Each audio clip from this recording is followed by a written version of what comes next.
Sometimes when we really care about someone, we'll do whatever it takes to look after them. You won't believe your ears when you hear what one young man had to do in order to take care of his sick mother. Gather round and listen to this story called Ghost Cave. Riley counted his workers. Then he yelled, "Hey, line up, men!" Riley was the foreman of a road construction crew. It was his job to make sure everyone reported on time for work. This morning, he counted an extra worker, a teenage boy.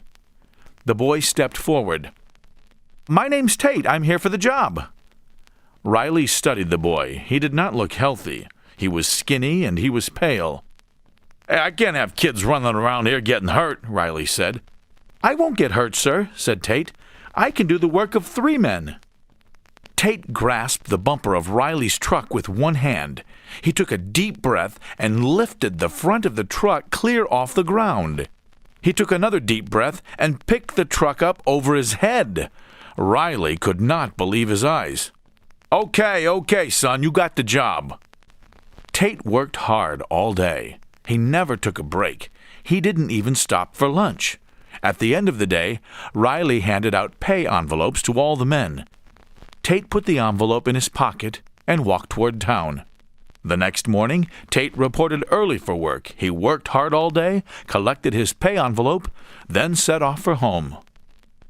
On Saturday, Riley went into town for a haircut and a shave. "So, how's the work coming along?" the barber asked. Fine, said Riley. "We got more dug in the last few days than we have all summer." The barber raised his eyebrows. "Is that so? What's causing your men to work so much faster all of a sudden?"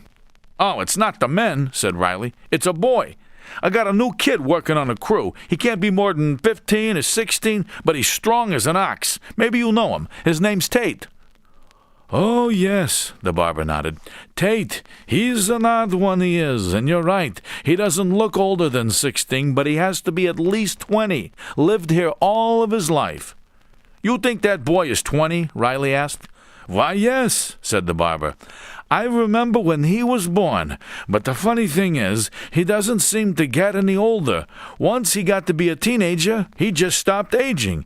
He's even worn the same clothes for the last 5 or 6 years, and he never needs a haircut." Riley frowned. "That's very strange. You think I should talk to him?" "Nah, leave him be," said the barber. "He's a good boy. He works hard. He has to, really. His mama's very sick, and she needs him." Riley left the barber shop. Outside he saw 2 women, Mrs. Malloy and Mrs. Winslow, chatting in front of the dress shop. "Good day, ladies," he said. But the women were too involved in their conversation to notice him. "The poor boy will miss his mama," Mrs. Winslow was saying. "Poor Tate," said Mrs. Malloy. "Tate?" Riley wheeled around. Pardon me, ladies. I don't mean to eavesdrop, but were you just talking about a thin, fair-haired boy named Tate?"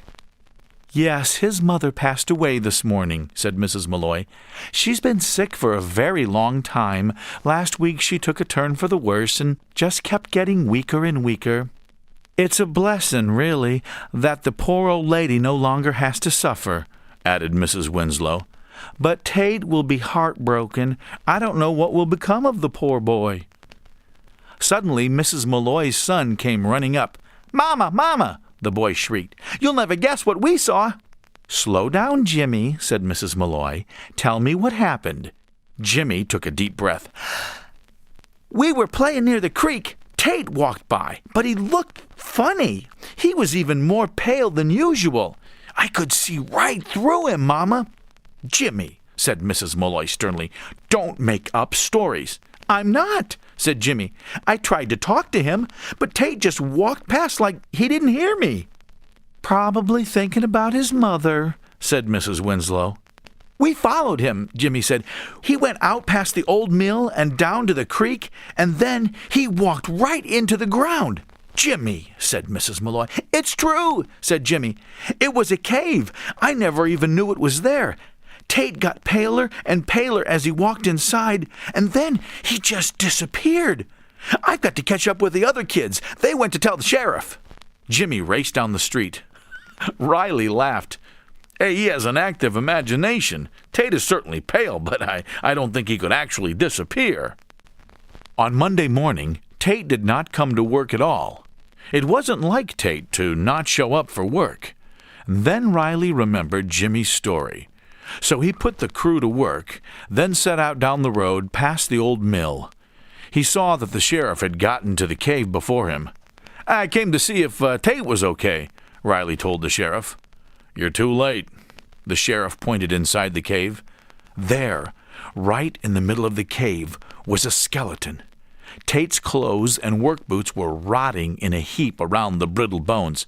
"That can't be Tate," said Riley. "He was working for me last week." The sheriff nodded. "Well, I've seen him around town, too. I'd say this skeleton has been here about 5 years. Funny thing is, 5 years ago is just about the time Tate stopped getting older. He started looking paler and skinnier every week. I found this in his pocket." The sheriff unfolded a piece of paper. "It's his mother's grocery bill, paid in full. Tate always took good care of her." "And he kept taking care of her, even after he was dead," Riley said. He pointed to a date on the paper. Tate had paid the bill on Saturday, the very day his mother died. "I guess he can stop taking care of his mother now," said Riley. Happy haunting.